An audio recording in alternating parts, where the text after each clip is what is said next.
Simba wanahusishwa na usajili wa mshambuliaji kutokea ligi kuu ya Ghana. Hizo story unazo, lakini pia unaona ni muda sahihi wa Simba kutafuta mshambuliaji? Simba wanastahili kutafuta mshambuliaji. Kocha alishasema wanahitaji namba 10, lakini sijajua kwa sababu kiukweli mimi hapa katikati kidogo kutokana na mambo yangu nilikuwa nimekaa pembeni kidogo kwenye mambo ya mpira, lakini ninaamini wanaendelea kulifanyia kazi kwa sababu nimesikia pia kuhusiana na Faisal ambao nafikiri kwa hapa Tanzania imebaki finali, nafikiri wao na Yanga ndio inaonekana nani anamtaka, sijajua, lakini mimi nikiangalia naona kama Simba wana advantage kubwa ya kumpata, lakini inawezekana pia Yanga wakampata. Nazungumzia kutokana na ile history na records hizo kuwepo toka nyuma, lakini naangalia ile kwa hali tu kama Fei angetamani kucheza timu ipi. Mfano mimi ningekuwa ni Fei ningetamani kucheza Simba. Kwa nini? Nimeshacheza Yanga, nimeshacheza Azam. Sasa hivi imebaki timu moja kubwa nacheza Simba. Na kwa nimekamilisha timu zote, lakini Fei kichwani kwake na management yake wanachokiwaza kwa kweli hatujui. Kwa hiyo Simba nafikiri wanatakiwa sasa hivi kufanya usajili kwa umakini mkubwa na kuhakikisha wanaziba nafasi zile ambazo zina shida. Moja mfano kama mimi ungeambia mimi ni washauri Simba pamoja kwamba wanatafuta na forward na nini, wanapaswa kuifanyia kazi nafasi ya central defender. Wana mabeki watatu, Chamu, wana Hamza, wana Shemalon. Mimi kwangu mchezaji namuona ameshuka kiwango, amekuwa hana msaada mkubwa na Simba kwa kipindi hiki ni Shemalon. Lakini bahati mbaya mpira wetu watu hawataki useme ukweli, kama ambavyo watu walikuwa hataki ukweli aambiwe ya huwa. Na akifanya vizuri wanakusema tena wewe uliyemwambia ukweli. Baada ya kusema yule alimwambia ukweli na yeye ameona alifanyia kazi jambo fulani. Lakini Shemalon amekuwa ni anguko kubwa la Simba kwenye mambo mengi sana. Ukiangalia mistakes alizo kwa amezifanya hata kwenye kombe la shirikisho, Simba ilikuja ikatulia sana kwenye defense yake na makosa yakapungua sana. Kama unakumbuka mpaka inakwenda finali baada ya Shemalon kuwa ameumia, kwa kuna hueni kubwa na upungufu mkubwa wa makosa. Kwa hiyo ni defender ambaye kwangu mimi kama Simba watakwenda naye tena msimu ujao ikiwa ni first priority, mimi nitashangaa sana. Alikuwa anatakiwa Shemalon msimu ujao atafute namba kama ambavyo unakumbuka wakati fulani Inonga alikuja akachukua namba ya Wawa na tuliona Wawa akiwa ametoka njiani, akaja Inonga akachukua namba. Baada ya Inonga naye kuanza kuonekana sasa sijui sasa ndio kuteleza kwa bahati mbaya au kuteleza kwa makusudi, Simba kwa amemweka pembeni, amekuja Shemalon na Chamu pamoja na Hamza ambaye amekuja akaklik.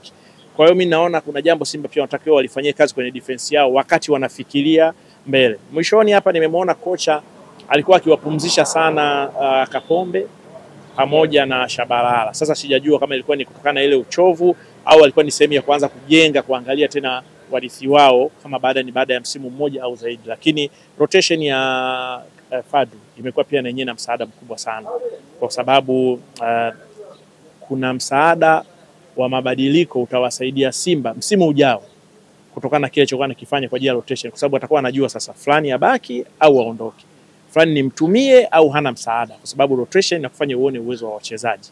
Yes.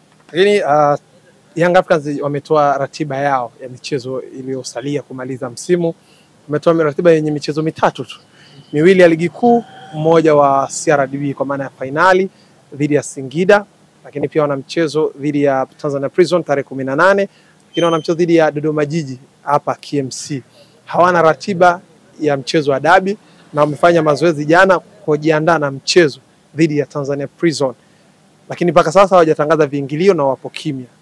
Hii kwako unaitafsiri vipi? Lakini pia una nini la kuwashauri Young Africans kuelekea kwenye hii dabi ambayo haipo kwenye ratiba yao? Unajua hiki kitu kikiangalia sana unakiona ni kitu kilichojaa interest za watu binafsi. Yaani mfano kama Saleh Jembe sasa hivi amekuwa mkubwa. Kwa hiyo na yeye anataka kuonyesha kwamba ni mtu ambaye hajali na wala hababaiki. Na bahati mbaya sana mimi nimekuwa nikifurahishwa na viongozi wengi wa mpira. Wanasema we are powerful, lakini ikifika kwenye jambo wanakichukua kile kitu wanakihamishia kwa mashabiki. So that means wale watu hawana nguvu isipokuwa wanategemea mashabiki, na sometimes wanawause mashabiki vibaya kwa interest zao binafsi. Na ndio maana mimi mara nyingi nakwambiaga, unaniona mimi sina shabiki ninayemtegemea. Wewe ukitaka na mimi tuvaane tu, haina shida. Nikikuona mwenda wazimu na nyamaza kimya.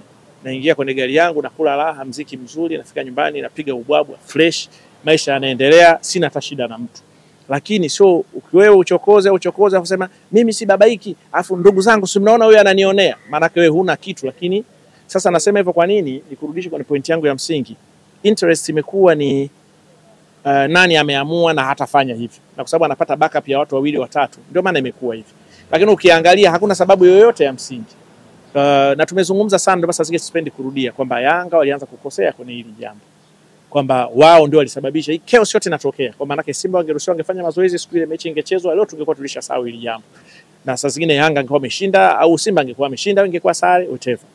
Lakini leo hii Yanga wameamua hawachezi. Kwa nini ukiuliza?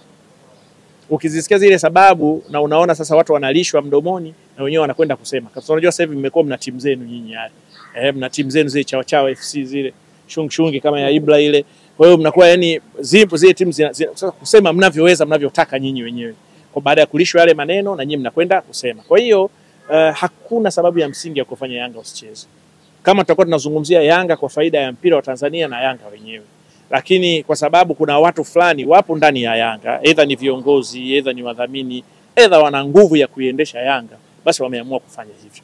Kwa kushindana na mamlaka ya soka, kutaka kudhalilishana viongozi kwa viongozi, kufanya wengine watukane, labda kuna wengine wafurahi. Maana mpira sasa hivi nyinyi mlivyotengenezwa, mmekuwa na watu wameingia kwenye mpira, fulani akitukana wanafurahi.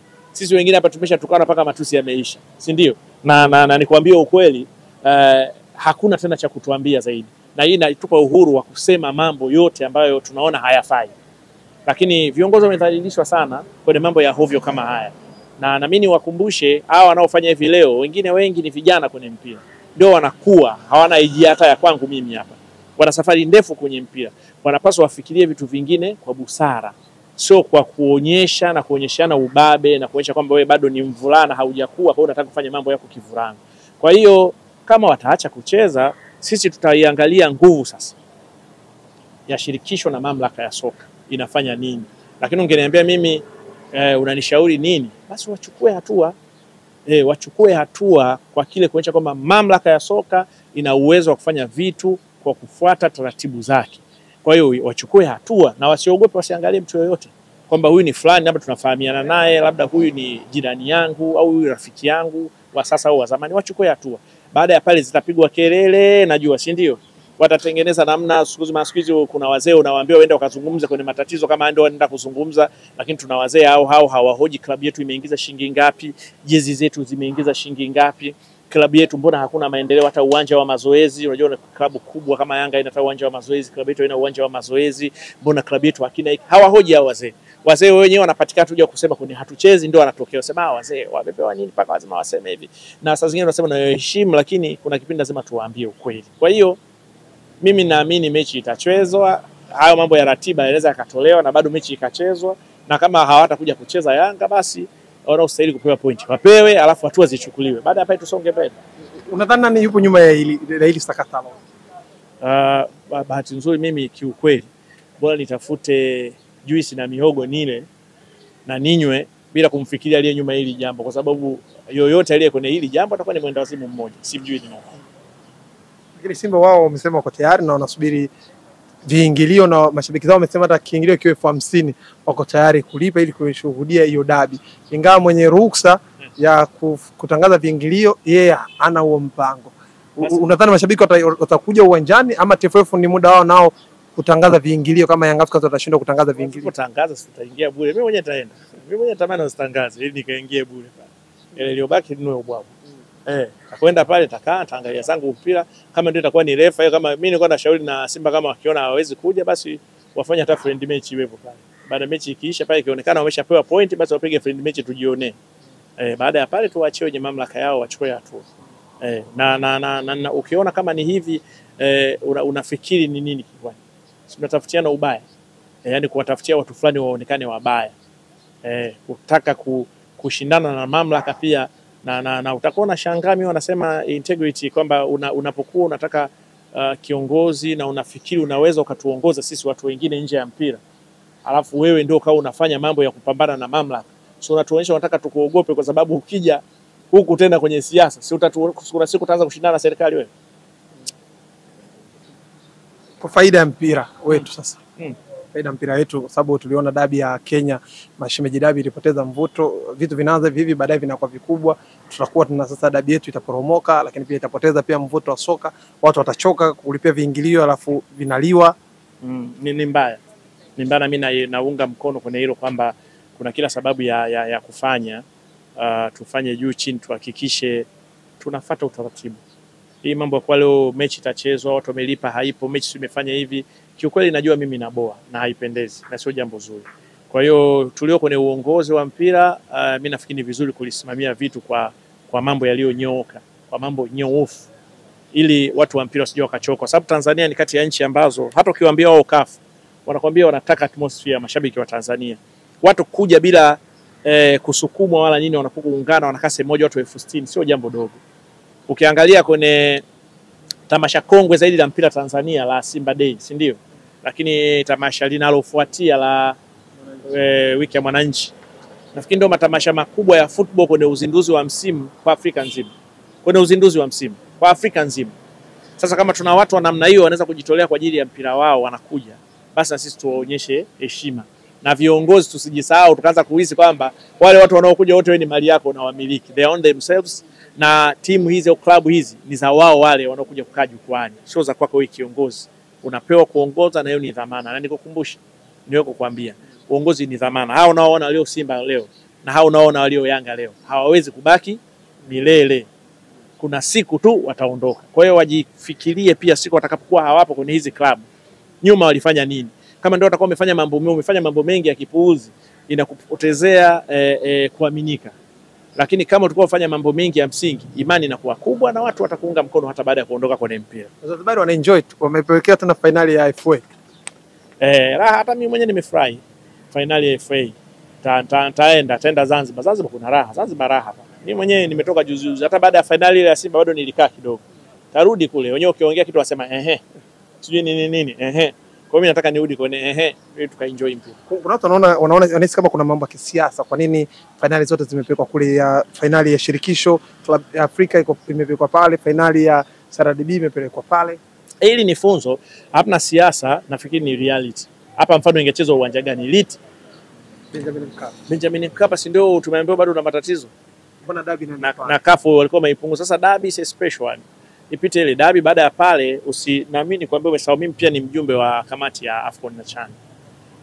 Ule uwanja pia kwa sasa hivi unatakiwa ubaki kwa muda mrefu, ili tuweze kukamilisha marekebisho kusudi tusije tukaibika baada ya CAF kuja kufanya ukaguzi wa mwisho ikaonekana ni bado. Kwa hiyo ni vizuri pia ukauacha uwanja. Mimi naunga mkono waliopeleka finali Zanzibar, na kwa sababu ni Yanga pia na Singida, ule uwanja utatosha. Kwa sababu Singida hawana capacity ya mashabiki hao wengi. Almost wakaoenda ni mashabiki wengi wa Yanga, na ukizingatia pia Yanga na Singida wanaenda ni marafiki. Kwa hiyo wanaweza kaenda marafiki, wanaweza kushangaa wote wakawa ni wa Yanga tu. Tunaweza kushuhudia tunaenda kushuhudia finali ya GSM Family. Ni familia, kwa sababu mmiliki wa Singida si ni mmiliki wa Yanga. Si unajua hilo? Hapana. Mfano hivi, unajua Yanga inamilikiwa na wanachama, lakini mmiliki kikatiba ni wale mnasema member board of trustees. Mmiliki wa Singida yuko ni member board of trustees. Sasa si ndio wamiliki wa hiyo. Si ni mtu anamiliki mtu na mdogo wake. Kwa hiyo itakuwa ni finali ambayo nafikiri kwa idadi ya watu watakao kwenda pale nafikiri watatosha. Sio watu wengi sana yani. Na sisi tutakuwepo wengine pale pia tunakwenda kushuhudia, maana tunatokea kanda ya magharibi sisi na kanda ya ziwa huko, sio mbali kutoka Singida ambayo ni kanda ya kati. Tutakwenda kuiunga mkono Singida. Timu ya Ibra. Timu ya Ibra, mzee wa shung. Shukrani. Asante sana.